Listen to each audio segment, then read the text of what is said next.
Welcome साथियों, एक बार फिर आपके अपने चैनल एपिक एजू पर हम आपका स्वागत करते हैं और उम्मीद करते हैं कि आप और आपका परिवार एकदम स्वस्थ, मस्त और बिंदास होगा।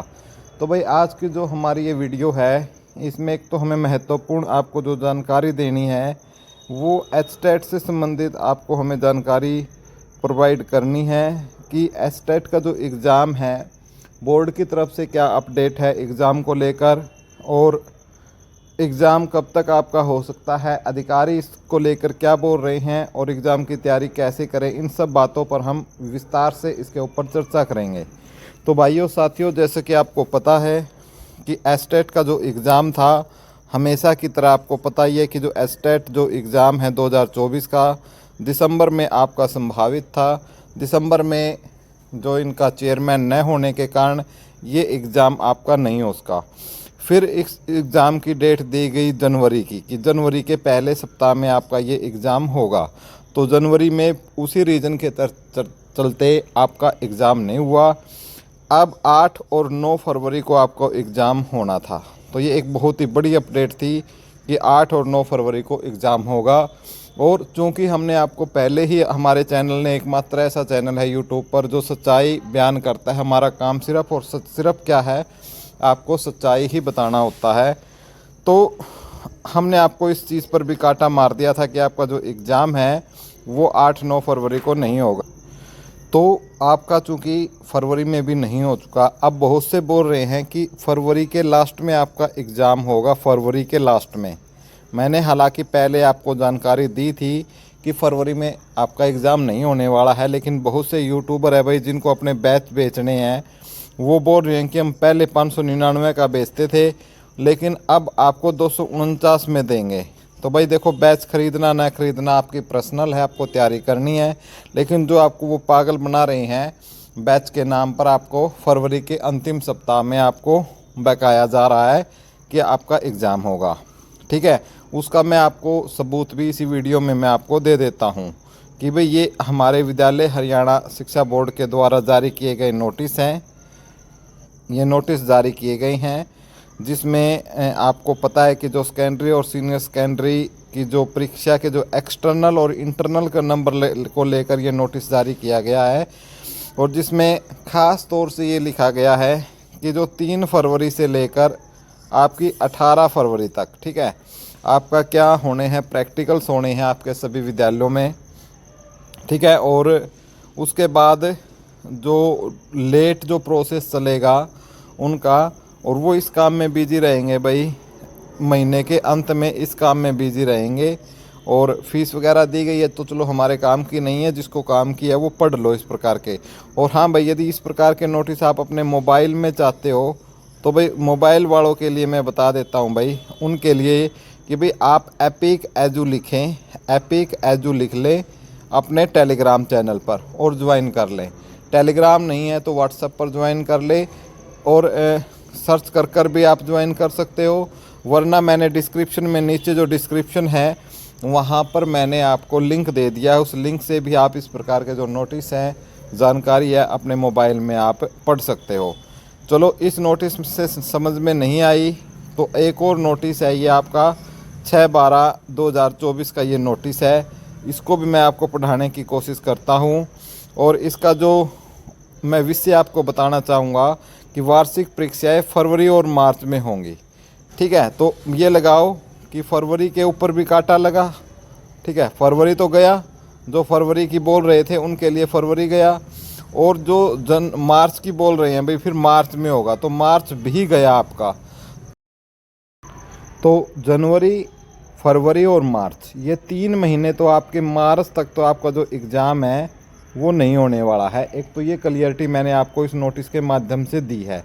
फिर आप बोलोगे कि सर यदि ये एग्ज़ाम हमारा अब नहीं होगा तो फिर हमारा ये एग्ज़ाम आखिर होगा कब? तो भाई इसको लेकर हमने भिवानी बोर्ड के अंदर इस चीज़ की जानकारी जो है वो लेने की कोशिश की। भिवानी जाकर हम, कुछ हमारे जो साथी हैं वहाँ पर लगे हुए भी हैं, और वहाँ से कुछ अपडेट, ऑफिशियल इस प्रकार की अपडेट आई है कि आपका जो एग्ज़ाम है वो अप्रैल में, कहीं ना कहीं फ़िलहाल मन बना रही है भिवानी बोर्ड कि आपका अप्रैल में एग्ज़ाम हो। अब बहुत से सोशल मीडिया पर एक डेट है वो लगी है कि 5 और 6 अप्रैल को आपको एग्ज़ाम होगा, ठीक है। लेकिन भाई मैं आप सच बात बता दूं कि भाई फ़िलहाल हमने इस चीज़ को लेकर जांच पड़ताल की 5 और 6 अप्रैल की, तो फ़िलहाल जो ऑफिशियल्स थे उन्होंने इस चीज़ को बिल्कुल सिरे से नकार दिया और ये बोला कि भाई हम ये नहीं, कोई ऐसी इन्फॉर्मेशन नहीं आई है कि आपका 5 या 6 तारीख को अप्रैल को ही एग्ज़ाम होगा। पूरा का पूरा डिपेंड करता है कि उस समय जो एग्ज़ाम हो, क्योंकि अप्रैल के अंदर जो सीईटी है, सीईटी के लिए भी लगातार बैठकें हो रही हैं अप्रैल में एग्ज़ाम करवाने के लिए। तो सीईटी के साथ साथ एचटेट, क्योंकि चूँकि दोनों ही बड़े भारी एग्ज़ाम हैं, बड़े भारी मात्रा में विद्यार्थी इन एग्ज़ामों को देने पहुंचते हैं, तो उसमें बहुत सी चीज़ें होती हैं। न केवल सिर्फ एक पेपर बनाना या पेपर लेना नहीं होता है, प्रशासन का भी काम बहुत ज़्यादा होता है। तो इस प्रकार एचटेट की जो तारीख है, प्रशासन से भी इस चीज़ के बारे में पूछा जाएगा कि भाई पूरा आपका प्रशासन भी तैयार है कि हो सकता है सीईटी भी हो और एचटेट भी हो। यदि सीईटी नहीं होता है तो बिल्कुल उन्होंने क्लियर संकेत दे दिए हैं, यदि सीईटी नहीं होता है तो फिर अप्रैल के अंदर आपका जो एचटेट है 100% होगा, ठीक है। और सीईटी के लिए भाई जो अधिकारी है, कहीं ना कहीं सरकार भी इस चीज़ को लेकर बोल रही है कि कोर्ट ने सीईटी के आदेश दिए थे 6 महीने में, तो हो सकता है हरियाणा स्टाफ सिलेक्शन कमीशन इस चीज़ के लिए आग्रह करे कि भाई हमारा पहले एग्ज़ाम सीईटी कंडक्ट करने दो और उसके बाद फिर एचटेट कर लेना, ठीक है। क्योंकि एचटेट एक पात्रता परीक्षा है और सीईटी भी वैसे तो पात्रता परीक्षा ही है, लेकिन इस पर थोड़ा कोर्ट का ऑर्डर है, इस वजह से ऐसा हो सकता है कि कुछ इस प्रकार की जो चीज़ें हैं वो देखने को मिले। तो अप्रैल के में आपके चांस है, ये लगाओ कि भाई आपके ये कह सकते हो कि बिल्कुल आपके 90% चांस है कि अप्रैल में आपका एग्ज़ाम हो जाएगा। लेकिन ये नहीं है कि 5 या 6 को, हो सकता है सेकंड वीक में, चूँकि हमें जहाँ तक लग रहा है कि सेकंड वीक में आपका, यानी लगभग 12-13 तारीख के आसपास, लगभग शनिवार इतवार पड़ेगा जिस भी दिन, वो डेट आप अपने कैलेंडर में देख लेना, आपका एचटेट का एग्ज़ाम होगा यदि सीईटी नहीं होता है। तो ये कन्फर्म न्यूज़ है। अब एक सबसे बड़ी बात है कि एग्ज़ाम की तैयारी कैसे करें। तो जो तैयारी वाले साथी हैं भाई, जो एचटेट की तैयारी कर रहे हैं, उनके लिए मैं एक चीज़ बताऊंगा कि बहुत से साथी बोल रहे हैं कि इस एचटेट 2024 में तो हम डीमोटिवेट हो गए, हमारी तो पूरी तैयारी हो चुकी थी। देखो भाई, कभी भी कोई 100% नहीं हो सकता। जब भी किसी एक किताब को आप 2 बार पढ़ते हो, 3 बार पढ़ते हो, तो हर कुछ ना कुछ एक नया पॉइंट उसमें आता है। तो मैं सबको एक तो ये बोलूँगा कि जिन्होंने ये लगता है कि मेरी तो पूरी तैयारी है, वो अपना भाई मॉक टेस्ट लगाए रोज़ का, कम से कम एक मॉक टेस्ट आप रोज़ लगाए, कम से कम एक मॉक टेस्ट, ठीक है। और जो जिन्होंने तैयारी स्टार्ट नहीं की है, ये एक ख़ास बात मैं बता रहा हूँ, जिन्होंने तैयारी स्टार्ट नहीं की है उनके लिए सुनहरा अवसर है। क्योंकि पीआरटी की भी आपकी वैकेंसी आनी है और टीजीटी की भी वैकेंसी 100% आनी है और पीजीटी की तो आएंगी ही आएंगी। तो इसलिए साथियों, जो तैयारी नहीं कर रहे हैं उनके लिए एक मोटिवेशन का काम करेगा कि आप पूरी डिटेल से अच्छे से पढ़ो, जिसमें आपकी जो सीडीपी है आपको पता होना चाहिए कि आपके 30 नंबर की आएगी, ठीक है। इसके बाद आपकी जो हिंदी है 15-15 नंबर की आपकी हिंदी और इंग्लिश आएंगी। और एक चीज़ आपको इस बार नहीं पता है, जो पिछली बार जिस पर काफ़ी विवाद हुआ था इन दोनों में, कि इन दोनों की आपको पेडागोजी आपको 100% आपको कर जानी है। इस बार पेडागोजी के ज़्यादा नहीं, 10 आपके, कोई मैं जहाँ तक अंदाज़ा हमने लगाया है अपने एक्सपीरियंस से, 10-10 नंबर इनके ग्रामर के आएंगे और 5-5 नंबर इनकी पेडागोजी 100% एचटेट में भिवानी बोर्ड आपसे पूछने वाला है। उसके बाद इसमें एचआर जीके है, एचआर जीके के 10 क्वेश्चन इसमें आपको देखने को मिलेंगे।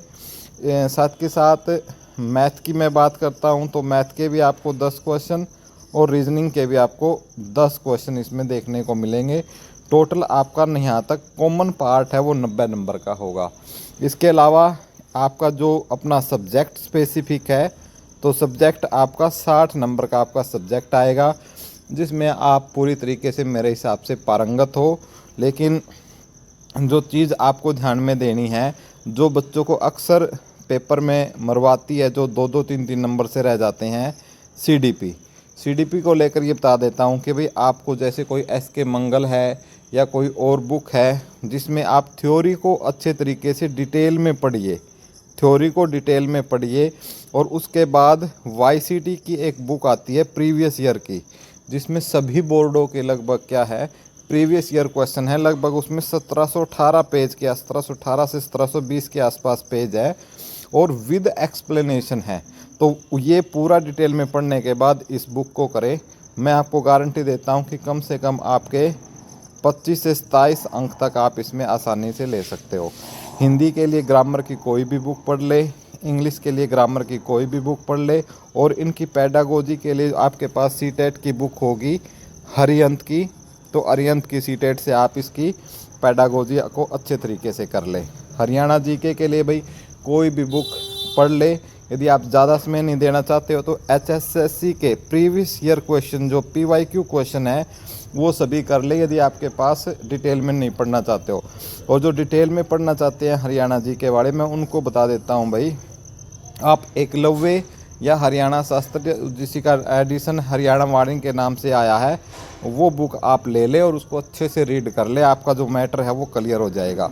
मैथ और रीजनिंग जो भी SSC लेवल का जो आता है भाई आप वो तैयारी कर ले। और रीजनिंग में तो जो आपका वर्बल और नॉन वर्बल दोनों ही इसमें पूछे जाते हैं। लगभग 10 क्वेश्चन आपसे इसके अंदर पूछे जाएंगे।